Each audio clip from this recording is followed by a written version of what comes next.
Yeni krom ha ena mampeni Mahama ejina simpie su ka say from Ghana to Russia best 7,000 miles or catching 7,000 miles into obi ku Russia ni Ukraine then affect yen and never the NDC say external factors affect your mind. Hey Charlie, this entrone and that sema ethic room it will not help us here politics. We should do politics of conscience and principles. Send you know what can ya or chino bet imagine in so account some. Mama go school, me sua de, me te send a memuti. Me mama try can just external factors affect you. No, it does. Nunti enra MPP wa be ma ye kan ye no. Saa na ne kuro ya na ye de be ye adwuma. But enra o can say external factors affect o na timamufo gi wudi ye no. Now they are going to measure you. Omo baba measure won sem no compared to me mampeni Mahama na enra ka kire say affect ye na dey say affect ye e na me nua ba nso etie ka kire Ghana for no cre. If you look at figures economic factors indicators now you clearly see that there is a positive growth.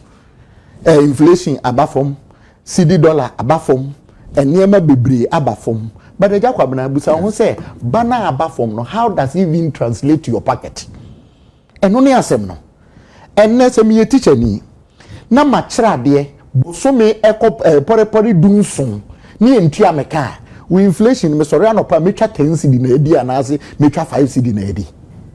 You ask yourself enye yenuanu NDC fu ya ene ka chere somebody 24-hour economy ba ama man mu ayemre e de empa na esi eja kwa bana busa won say de empa na esi yeni krom ana chief of staff on the 10th of February 2025 pamu mebu no so oba be ma one job 3 shift 3 people opam mo got na fie opam wo mo say opam for farming sake na don't opam menhihye mu no se yaka transition se bi eda ne tu media ma obi no edu sa abre no a ye mfa di pase de be ya eja kwa na me ba me kai ebra mo ba ban mu no ru asafo Africa bi sa se nipa bi a yafa wo after election no wonum se wo ma ban mu bi no or be you my system no and in reality you say one budget for nipa na so the neighbor mu a be affect the next administration. Let's resolve this conversation. If we be failing forward and no na nya so to ade nya ne so chemra wo man mu a chere say transition period any wo kwan say for bi ye to abama mampani a ye man 4 good years solid 4 good years. Into mampeni Mahama ne bre ebeso on the 6th of January 2029 no before for take over yeni oman na mampeni Kufuor see January 2009 or sign a single spine yeni oman na 2026 mampeni 2016 mampeni Mahama lose general election on 28 December or appoint you Adom level ya mana anya adwuma.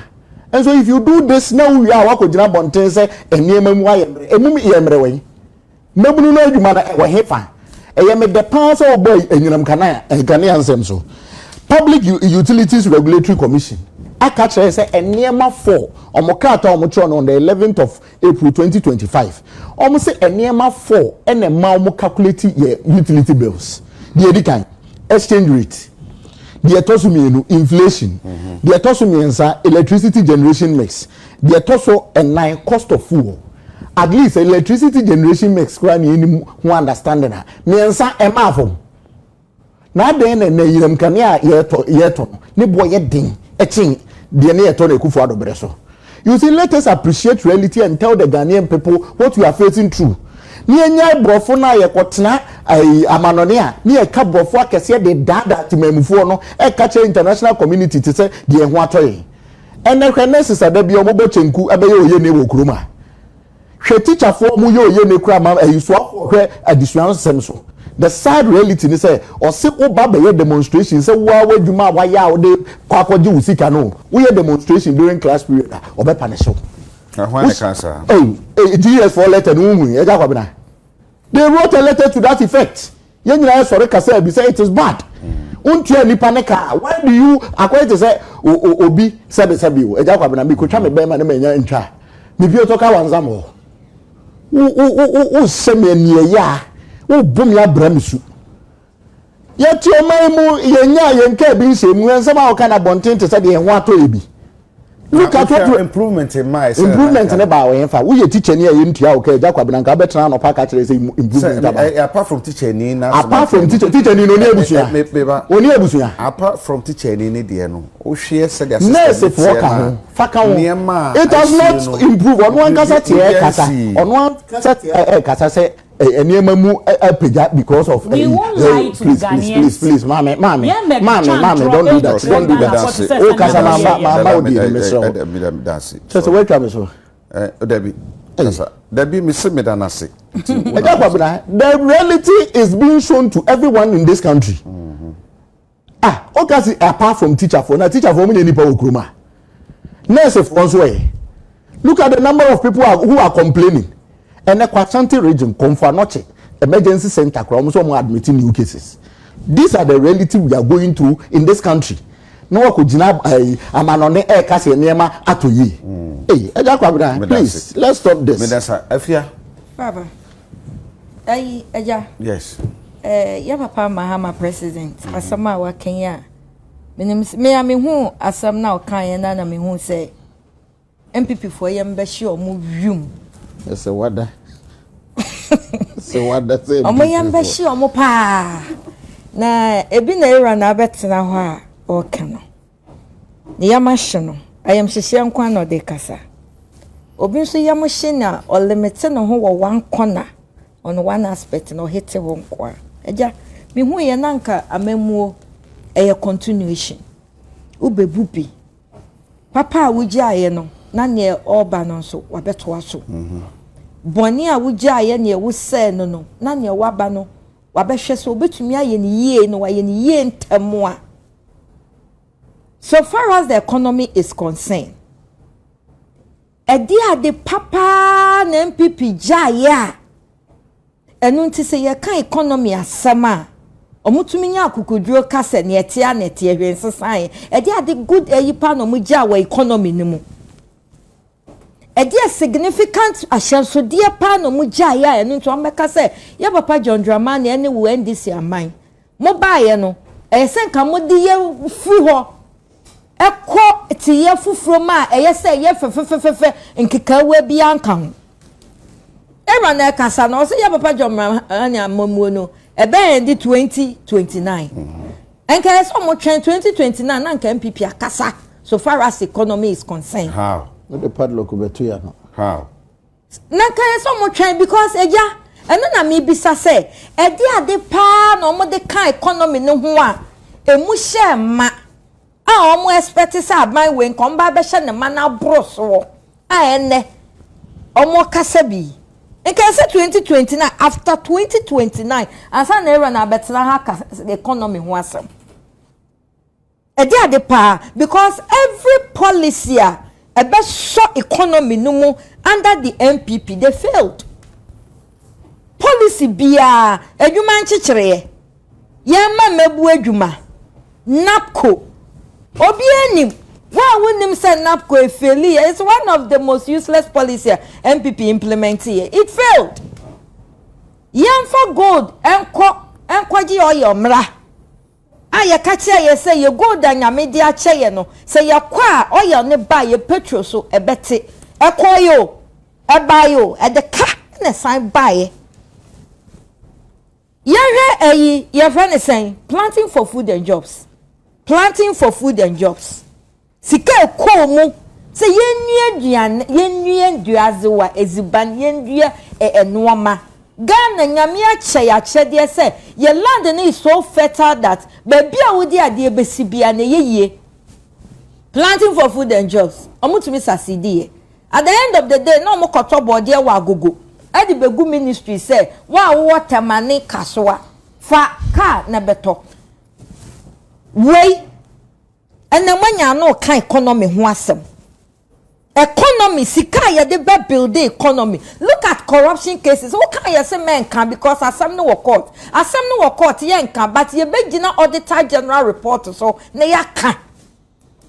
So corruption cases aba eja hwe sika akọ corruption ku emu Shesika akwa wasteful expenditure ebi ne cathedral. Shesika akom. Shesika unnecessary borrowing. Aye buy wan sika na wan ahye. Sika na hye. Na senyame aye adom. Na saban foforo aba. Da bia pipinya pinsi abode tomatoes moko banchi eno na omode ye economic analysis. Forgotten said those items in their seasonal. Omoya planting for food and jobs no to me a storage facility be my ya na nkasa no omano yedua na. But eja when my dear bakwa ma hye no so wo Ghana ha. When him say these foodstuffs ya no more use so the kind economy asem no. It varies in every region. Every region bia. Mi ko brekum. Dokuno 5 cities. Eja se na etie ni. Mi hu bi da. Hokra wa but ya no he ya. Eti wona make say na den na kra dokuno no baby eyeyi baby kwa benya mitumi to dokuno 5 cities wo. But that yes. Me ye to we ho 5 cities. Oh yes. Eti so wo be who say 3 cities ya to you but ya no. 5 cities. I'm telling you. Let me akwakyerɛ wo. Ya pon wa de. Ya pon ya fa me. Di mechi enu ti na make say what the sound no man na analysis. Wo beti. We da pa. Because wo ko bu na efo. Yo ya te. Wo ko bu na efo. Wo ko Cape Coast fish. Elmina eponano ubenya bi kwa wo pharmacy sakono ware Elmina kra wa dodo me say it is sound no eja yemfa wo de ka sam e de ye politics a wo beti eti da bia ne e baba betena ha e na teachers for yentu omoka and of course abembe bia obenya ho kye kakra ansa na watumi edu pepe so opese odu but in the international level no e ho na yesa yehwe. Because international level Niger, there are certain indicators omo the measure of mine economy enyi ana say enyini. And Ghana's economy, according to Statistics Service, Ghana's economy muja na he, growth no muja na he. Enu na ya papa John Dramani Mahama, ojina so okase Ghana economy growth no akosoro. Because according to Statistics Service, okay. Monthly momentum, Ghana's economic growth grew by 7.5% in January 2026 and 7.7% in February 2026. That is according to Ghana's Statistical Service monthly growth indicators. Not just say February krano, and you know saying 7.7%. Hey, now mama ban so man to be grow here at the following month to start grow here. And no na yes say yes. Oh, e dey omadi ya boy kasa. Oh, e dey spokesperson. Mama kasa my interrupt o, Miss Fel. Enti say you hwe say indicators nyina na ye dey compare inflation rate as at MPP time. E ye 23.8%. Now e single digit 3.7%. Interest rate ukwaje besia wo bank insihu esihu na ye 35 to 40%. MPP abreso now edu 20 to 18%. These are the indicators. Na ye hear exchange rate. Na me brother ye kan or say external factors. Here external factors na ye kan ho asem no. MPP omo enhu so show. They couldn't know how to manage the external factors. So we manage external factors in such a way say it will affect your economy ni bebra. The internal factors no and the say will strengthen. And then this for who trick na omo buy our internal factors with the inflation ni exchange rate no omo tumi are strengthen. Into the external factors buy ya straight of moves. Omo tu mo bie ye no empo still na petrol cra air forcing MPP abreso. Even with the introduction of one living that petrol so still I foresee MPP abreso. No more better economy asem because exchange rate no ato force the governor of Ghana omo buy no omo tina cedi omo tibo omo say we have to strengthen our city. And lo and behold they did it. Cedi no mo ayedu. Iti wunya cedi kakra bi de kwa amendwa so a utumi to normal bebre. Utumi ye normal bebre. Iti ene exchange rate no is between 11.8 Ghana cedis per dollar. Na first no kwa muja na he, era muja na he.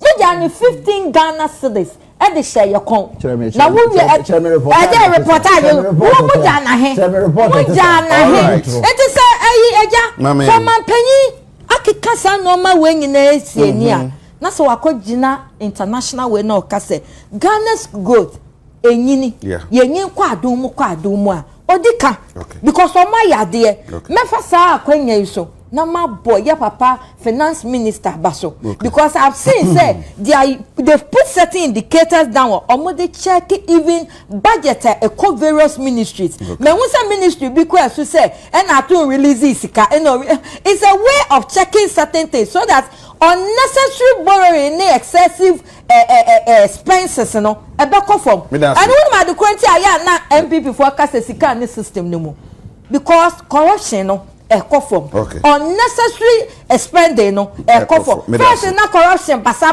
no mo disika no ma omo girls ni unnecessary places national television national television me say me pacho your time mo de ma rough Debbie you to be baby you mama yan next topic na sa topic na here 20 minutes na ye dey aso if you betete Aaron when am kan say ye tie say ilevia samba but so share enkrata hodo e ba ye ene eye o a e kire se mo abreso ena mode enkrata bi e ba ye na Bank of Ghana date ni 31st January 2024 for Chief Executive Officer Mobile Money Limited Accra. Dear Mr. blah blah blah, letter of no objection. Na ehun some say mo abreso na sa from wallet to bank accounts mu no. Mo de sa letter ne buy. Until 31st January 2024. Mo na mo aba mu te ba ne sen na say telcos no be implement ya. Mo san twa mo ho e ka say eye NDC4 na de eba. We see you leave your bay. Yes, sir. My mouse 7 minutes. Yes, sir. And that day, who say if you are grandeur. And Aaron, me now buy. No, me dey dey share. Me pacho, me perceive your kind. Be no boy about. Hey. What's that? Dodo. Okay. This is Debbie, when you man we here dey say wa lanche ma tie adwuma wa park esi nchen. And na we this here adwuma. Na za come for spokesperson. Hey, propaganda pa ni. Oh, message na we do propaganda na other person na me ba. Assembly no kan ya. I don't question I'm sure say about fintech for Nsemina Ubusa. Whichever be situation be a woman, a judgment was passed on the MPP. As same way minority raising, you know. I believe that one of the critical questions they should have added the name say. In fact, say you sign in 31st January 2024. Then implementation train nancy MPP time. Now failure somewhere after even 2 years and over any baby. My first question me person me busa yes BOG stepping in mostly when I want to look at these issues I put politics aside and say does telco for no omo to me say unilaterally or maybe impose your friend saying such a charge now omo need to me I didn't see that letter of no objection no. If somebody gives you no objection ebia me ni akwansidi ebia when are your business if you want to put this on me ko sign say do they have that unilateral authority to put on Sir, your friend is saying charges. Say MPP time issue a certain no objection. Question is say when they were about to implement this same thing after 2 years and over, did they consult Bank of Ghana? So man consulted Bank of Ghana. Bank of Ghana and say what are the repercussions, punishment being enomode matter na setekos for na ye dey say mo kasa ban the leave. Oh, say who regulatory authority. Now what na say eye nhwenhan a na mum penifo na mubu be say your friend say peni otena fie e ma enkwala we nanka ibi nanka we for ye mfa nanka ho. Me question is we should deal with governance proper. The question is omo was a unilateral authority ni say omo betima yes ade no.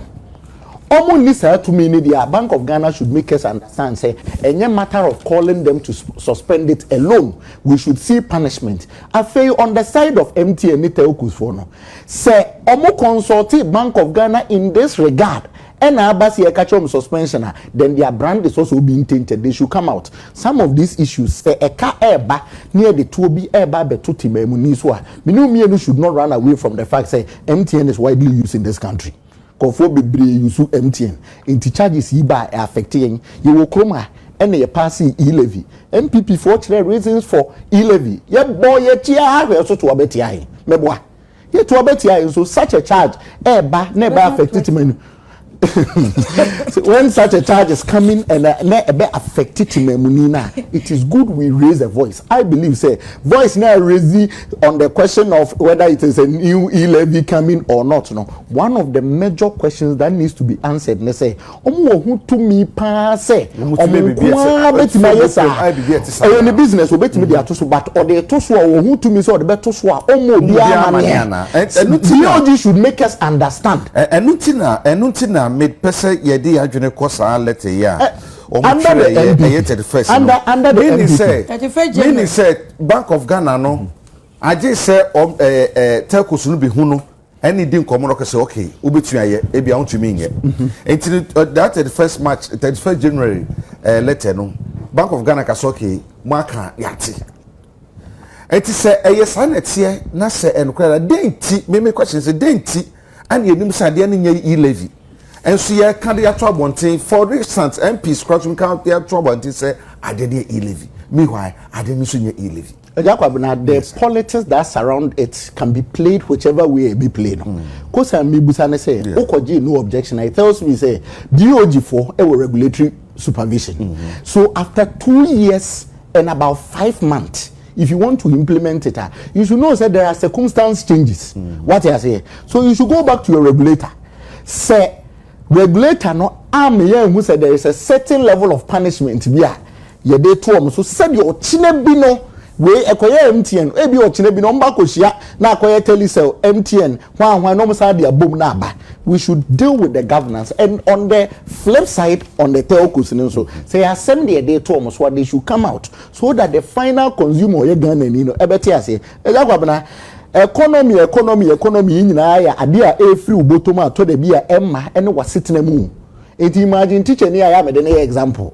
Ye ntua ne ka no san betua all these charges are. It is a problem for the person. That no make almost say a Bank of Ghana for so much changes a dynamic cash ratio.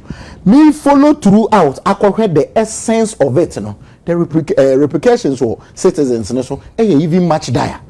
But such conversation no cry ember on the front burner as you do won komo.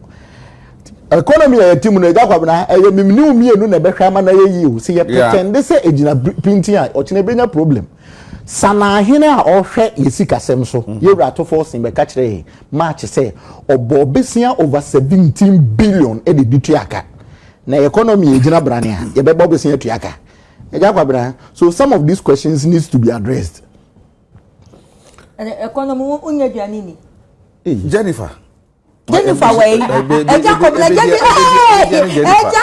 say ayedan ya oba de bia ntino yidi betumi aba and so san cry ne birthday ka yes Jennifer Jennifer nchechemu ya ba yi ese o ka se fear eyezu na wa mama ni aba yetre na NDC fo attack wa se and only NDC fo say what issues as crossing NDC ya hwe won samu a let it ba bonten no and I said bra yes take us no dey 0.75 na ba no the tie ne say levy and ye kan wa asem kofo kan ho asem pa man your for kan say drofo bi kan na asefo but abeto dwa say nya sanity wotine chi na so wo hwe a say necessary ekono say necessary ye no say ade nye sanity kraba dan say sanity afi be wi ase no na enti sa enti na say ye de amafo adwene to chacha bi ana me ma also 7 minutes Jacob na mama ye ama yesam no na ye sua de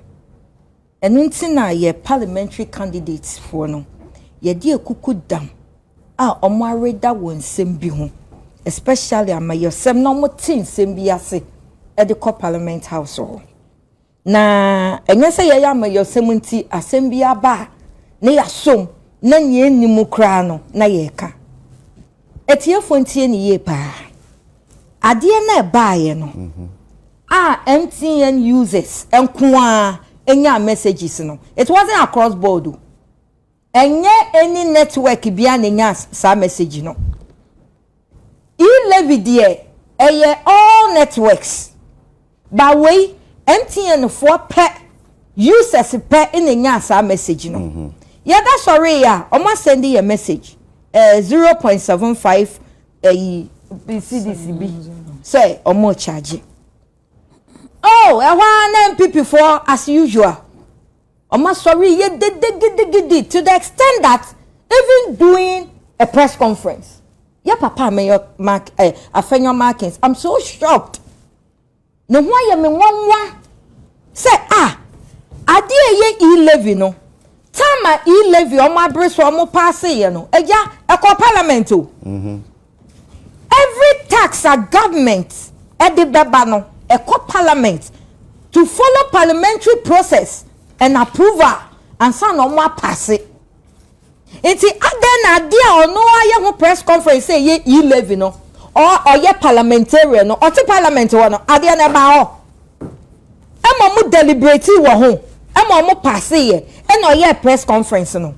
It in the first place no wa tum futuro wa misinforming the public.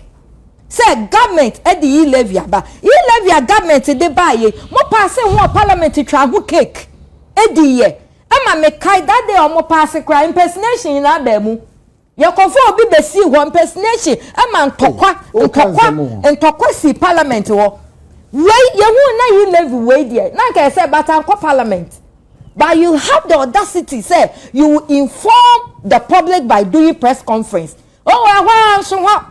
na MPP social media for ya Cedi they don't research to understand to read to understand no omuso posti e-levy aba kasa de eso nya botre oh there be no na mo ti ase no what you ase me questions so insult no you don't insult somebody you don't research here no man ti ase.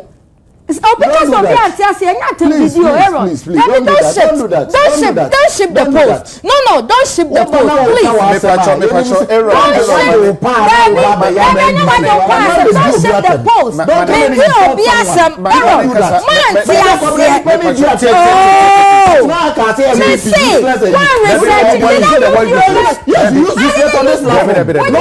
the policy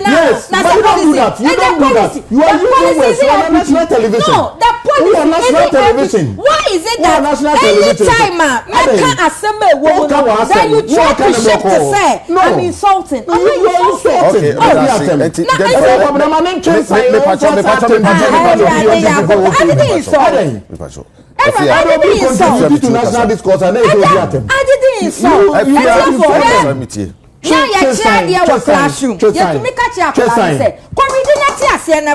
Enu medidi akola natem kona ko read asie na bra it is omo read anti asie because aseme ba it is solely the network MTN ana match mo letter in 2024 ade akọ Bank of Ghana say ye pese ye charge we ana omo a letter of no objection say me no problem mon kona charge na ja ehwa no me sususa de kweti o man charge o man and start antene say na economy ne nye at that moment no MTN hu say abai taxes dawson ye kwati a ebeye bebre it na economy ne nye right now na economy na ye stable na ye no they are being smart say sisi economy na ye stable Don Dramani Mahama ne NDC mama economy na aye stable inti yemfa kweti kwan so ne yente enu na MPP for me kasa o man ti ase na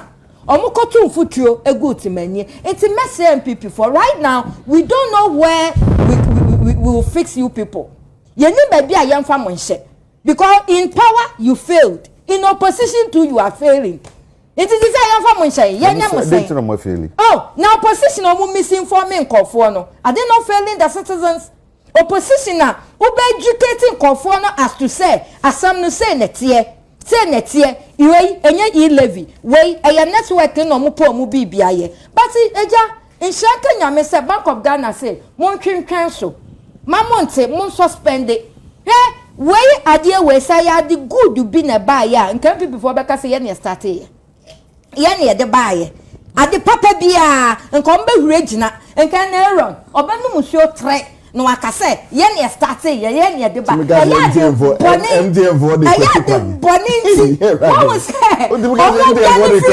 the extent that media democracy yes ye dia tem enti me makasa there is some that mechanical crane na NDC just ya wase na obi anwi NDC for people munya botre na asemba munum nsuo na montena se na mun pense mu ye na mun fa educate this is a way mo betumi start and winning the trust of Ghanaians again because mo yes you are still losing the trust of Ghanaians because MPP there first na mi wom na mi hu yesu no na ka ye party intellectuals before they open their mouth to talk na chese omo de asem papa omo de no kre no omo metu mfuturo ngu nkofu ni but this time there ye ni ba bia ye mfa mo nhye anya sa dia mo tro opposition be ye 40 years na mo mfa gada mo ho ansa na mama anya sa opposition party one abaye ye there anu ode ejeja economy no nobody should take advantage of economy no fa me charge no ma bi bateja me de ma no sin ma me ntwe wa mo adwen si ade bi so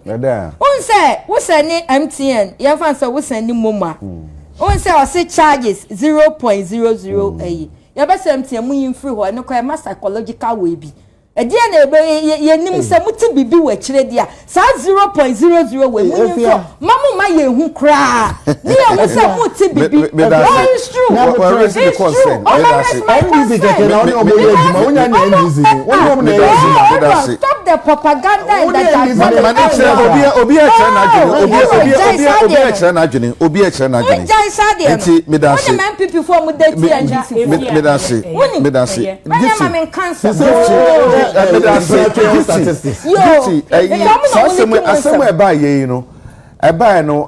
amafo bo machi pa se muna mo sori gina gidigidi se mo mpene ma yilevin ma afi mo asan kofa kwati kwan so mafa puno achi boko ana mo de yilevin fa window mu e da bebetu dam wo gbogbran se mo de apia gu obi so e wo dam mu a wo hunu ho hwe afi de apie mu abani 7 minutes Jameda say na before I make so no my brother here Aaron make his submission be say chief of staff epamo nkrofo ye ba aban mo no epamo nkrofo na wo correct ne ka kire ne say transition time no mo fa asa nkrofo ne nyina nti ye ba ye no ne wo sanka ye hwe say omoniama ye hwe so di form edwuma na ye ana nti na chief of staff kan so mo koti na eche no mo nye hwehwe ni mo no but I want to let him know say so until Ghana ha na afi na waba I will correct him say chief of staff called 110 people back to office again.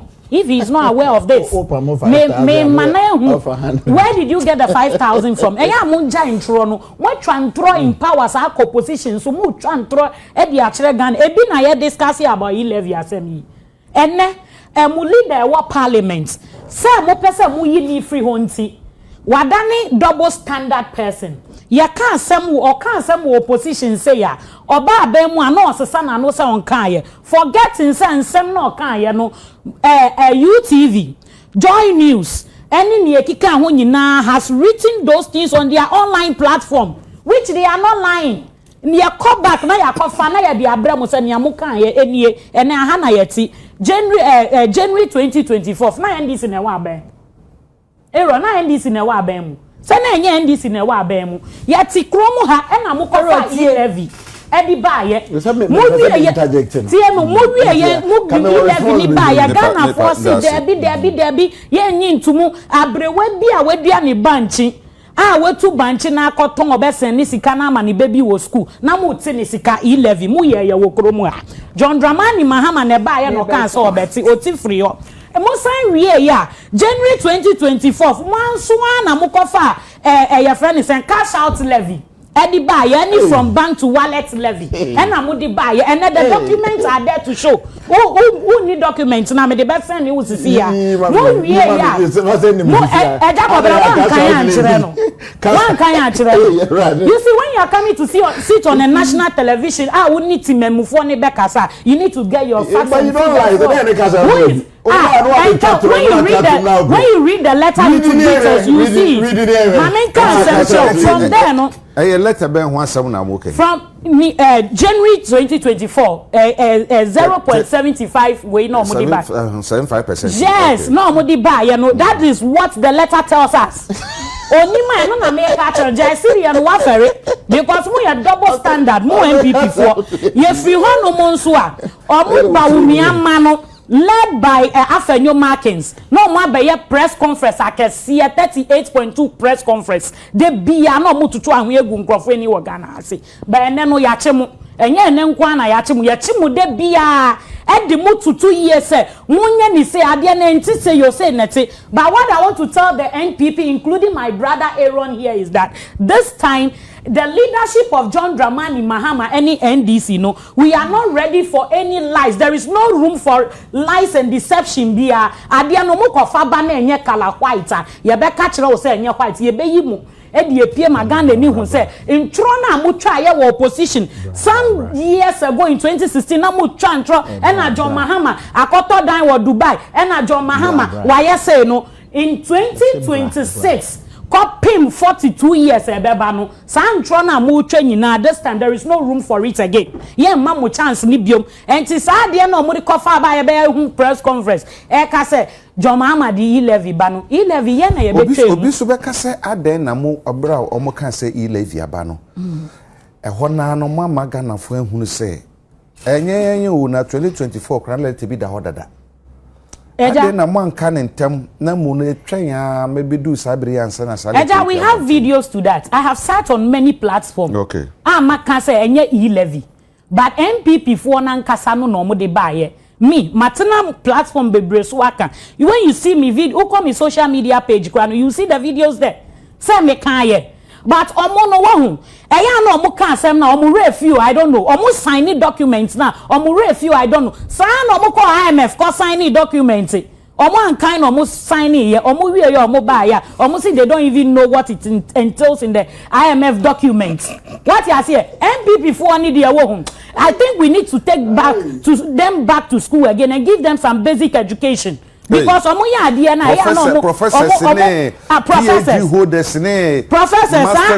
are not discussing LGBTQ by dia na Afenyo Markin kan when he was in opposition e dia so no kan ye ba osanechi by say his account has been compromised account me na use oni NDC ni bi na use account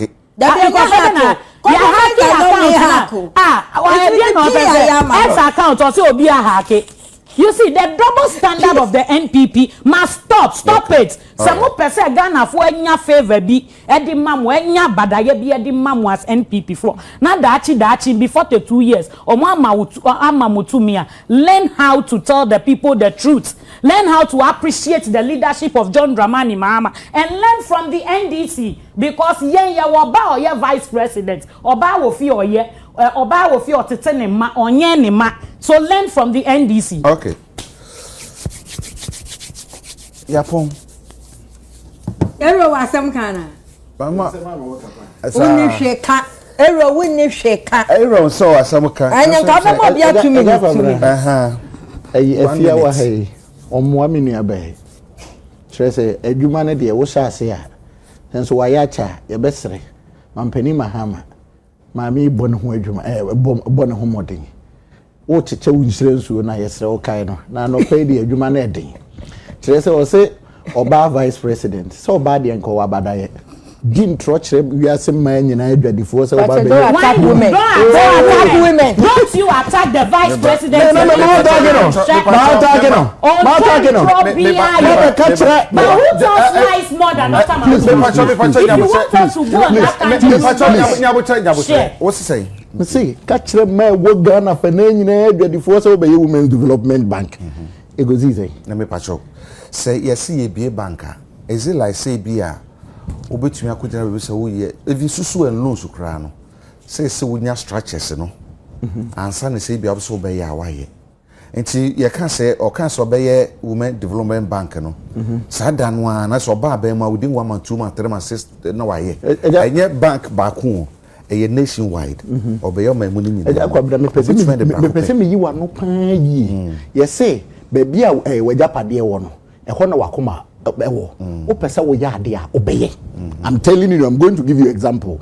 2017 Ekufuado car free SHS first shot in the first academic year 12 September 2017 complete bank ye bia we have 400 million Ghana cedis. Now they are starting. In 2025 budget, here we are to force in the 51 million Ghana cedis in the shame. When this is 1 cedi. And so when you start 100 million Ghana cedis at the top part, cheche. And when policy, when traders, when you take the taxes, out of it, where your priorities are, go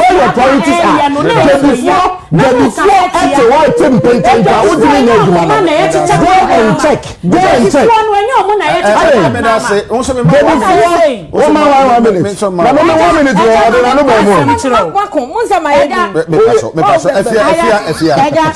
It is very wrong. Over 16 months. Attacking the vice president of the Republic of Ghana.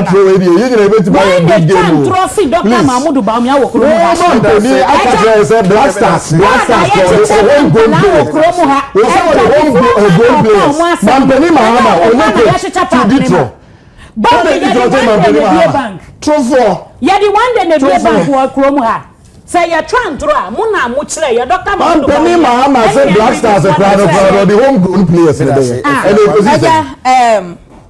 looking at indicators akoso nyina no ene ne ekoso no ye beka sa ban we mon koso na mon ye adwuma pa mala nchema ti pacho yes afia ba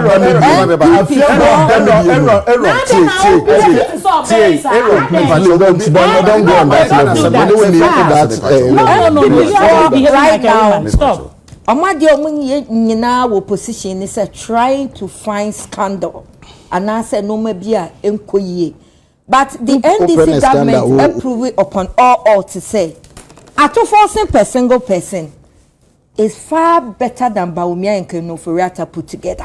Hey, sir. Because indicators ni asembia omo de babonti pese twantro etu futuro guti memweni no ankosi aga ye be se omo mo muti mu nya omo de omo nkoso nya adwuma pa no mo mfa economy no enfi sa level yin kwa another level by producing. Right now, more to me a sustaining economy na maye. Omum koso, no mumfa production, enye juma more. Not big push in industrialization, mo kasa ombe ye no. Any banks no mo share bono. Ye push you almost so more rashi.